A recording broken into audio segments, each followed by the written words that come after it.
Hi everyone. I just want to share my thoughts of what happened today. And I believe with all the buzz that it had created in Facebook, most of the Filipino workers right now in Thailand, especially the teachers, are in mourning and saddened by the news that had greeted us early this morning. And I feel bad to Mr. Melvin. I do not know him personally. Um, I have friends who know him, but and I feel bad um,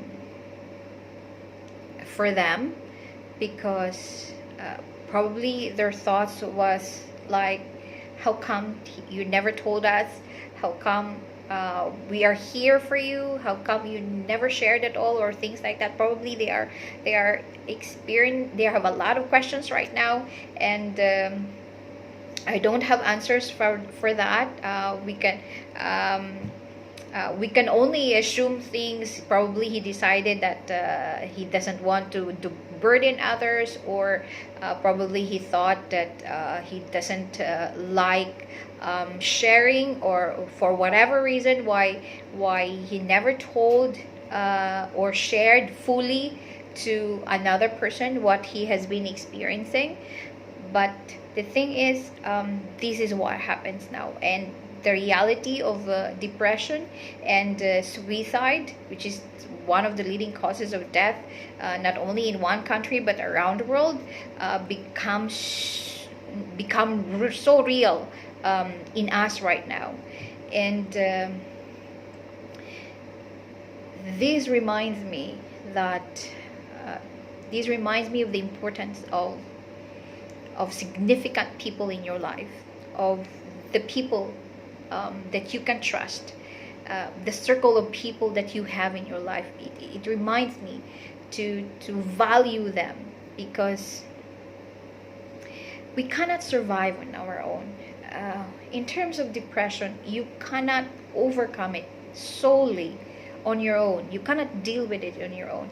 You need a cavalry of people to push you, to pull yourself together in order to overcome, the feeling of sadness, the feeling of loneliness, the feeling of unworthiness, the feeling that nothing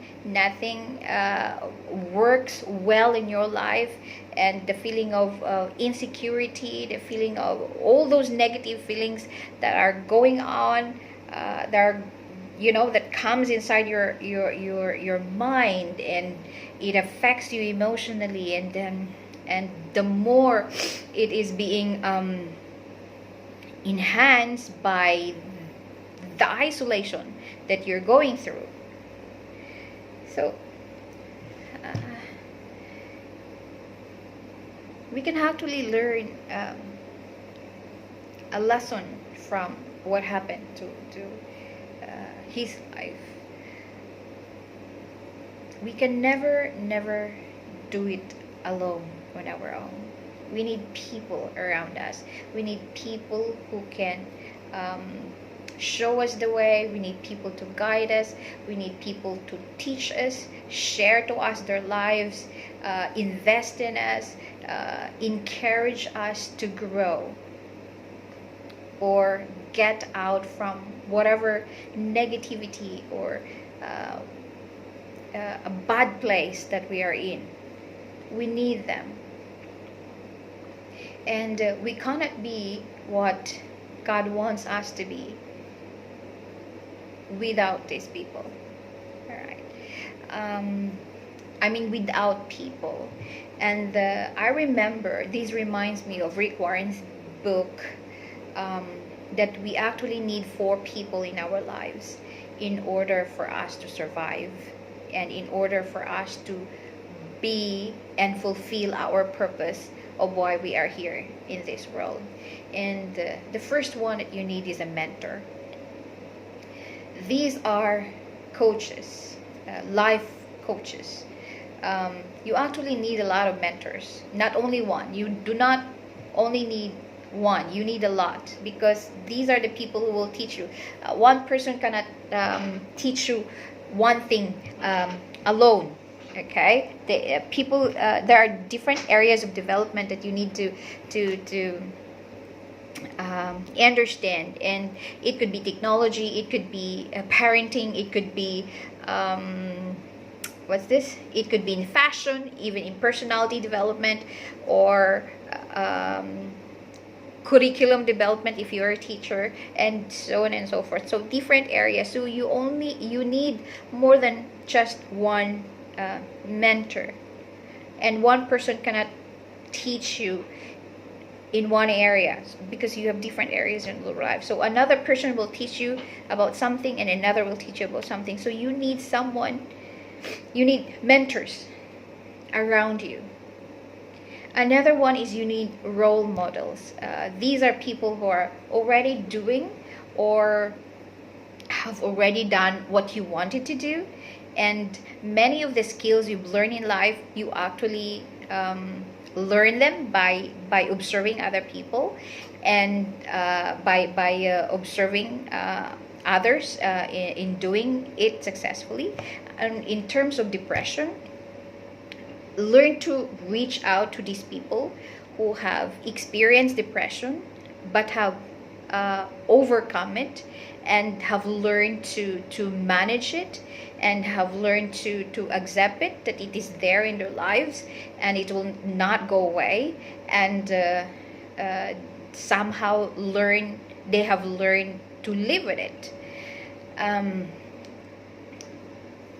With me, every time I am at a loss on how to deal with students who comes to me for counseling, and I am at a loss how I could help them because they are suffering from depression, bipolar, and every time I don't know what to do, I would go to this person who have experienced it and have learned how to manage her own depression, and I would ask her, how did she do it? How can I help? And she would help me understand, and by explaining it to me, by telling me how she was able to manage it, by telling me how she overcomes it, I was able to help my students better. And not only that, it also helped me as a person, because what she's telling me not only helped me deal with my students who are suffering from depression, but what she's sharing to me is also something that impacts me personally. So I grow from interacting with her. So we need mentors, we need role models. Okay, and another one is we need partners. We have colleagues in the house, we have co-teachers, co-workers.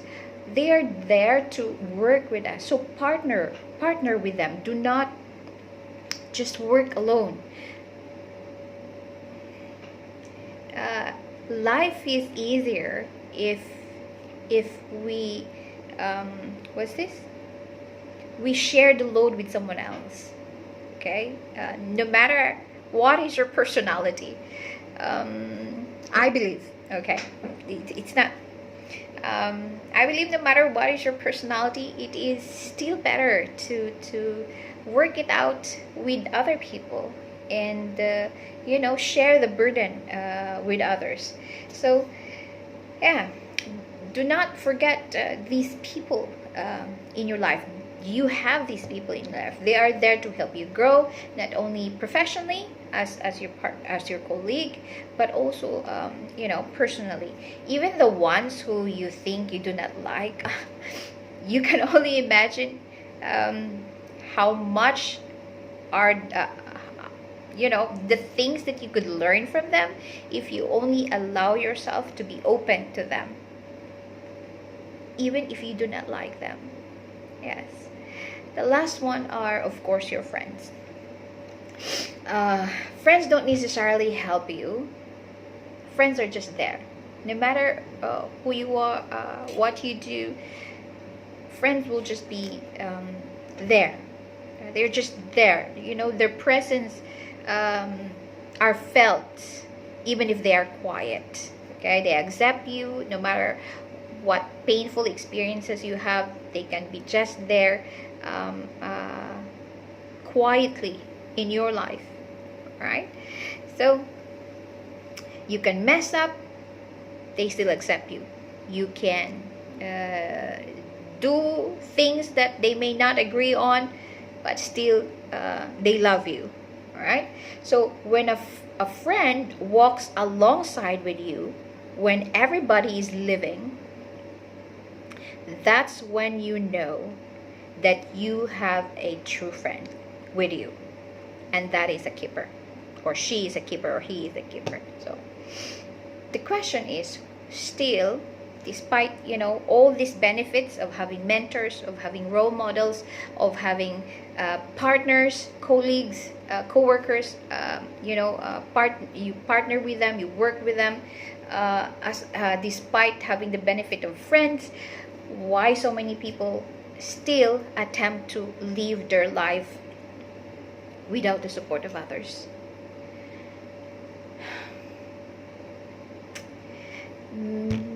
We can only assume that maybe because in the past they have experienced something that hurt them, or they have experienced something that it was done to them by someone whom they admired, for whatever reason. Trying to live solo isn't just lonely. Whatever experiences, painful experiences we have in the past, or whatever painful experiences we had with other people, that stops us from building relationship with others, still trying to live a solo life is a lonely life. It's actually not just a lonely one, but it actually works against what God has intended for us, or what God has designed for us. Probably the reason why there is what we call forgiveness, grace, and second chances. Because in that way we can become vulnerable again. We can open and be vulnerable again with other people.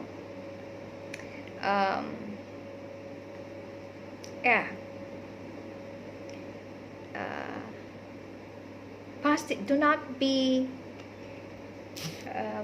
do not be controlled by what happened, by previous experiences, that you miss out what could have been you will be missing out the kind of relationship that would actually improve your well-being if you are tied with what happened in the past, or past experiences, or past disappointment, or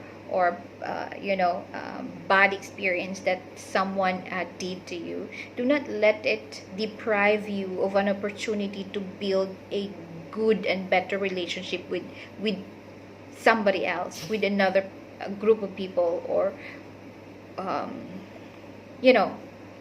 someone. So remember, depression is not something that, again, you can tell yourself, I have to be positive, or when I'm going to sleep tonight and tomorrow I will wake up, I will have a better mindset. It's actually good, to condition yourself like that. But when it comes to depression, though, you cannot just snap it out. You cannot just snap your finger, okay, I'm positive now, I'm better now. The thing is, depression doesn't work that way. So find your people. Make yourself available and vulnerable to them. Realize that you need help. So seek help, and seek help right away. And do not shrug bad feelings. When you know that you are not okay, do not just shrug it off.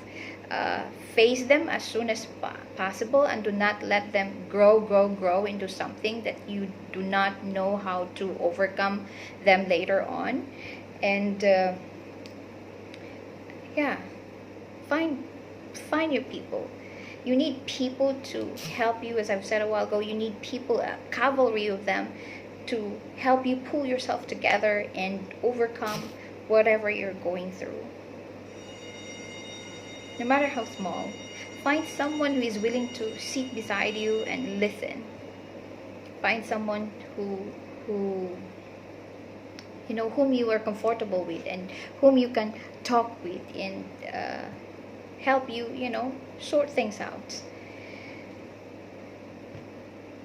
And I hope God will show you how He wants them to be in use in your life.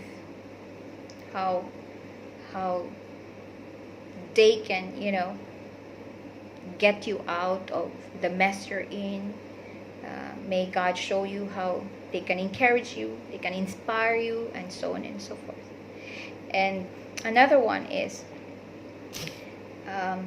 think about, in these four people that you need, like mentors, role models, partners, friends, which among them you have the most, okay, and which among them you have the least. For example, you've got mentors, but you don't have much friends, or you have a lot of friends, but you don't have, you know, the kind of person that you can look up to, or a role model. So find them, look for someone that can feel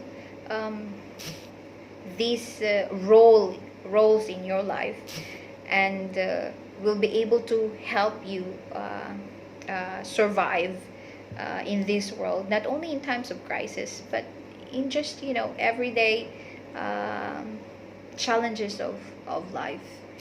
And lastly,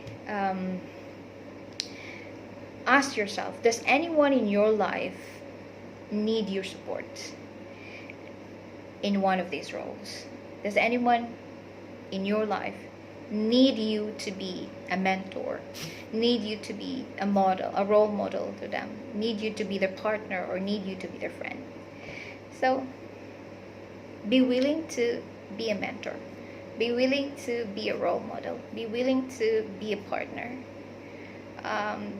someone who your colleague and your coworkers can, you know, easily work with. Be willing to be a friend. And not only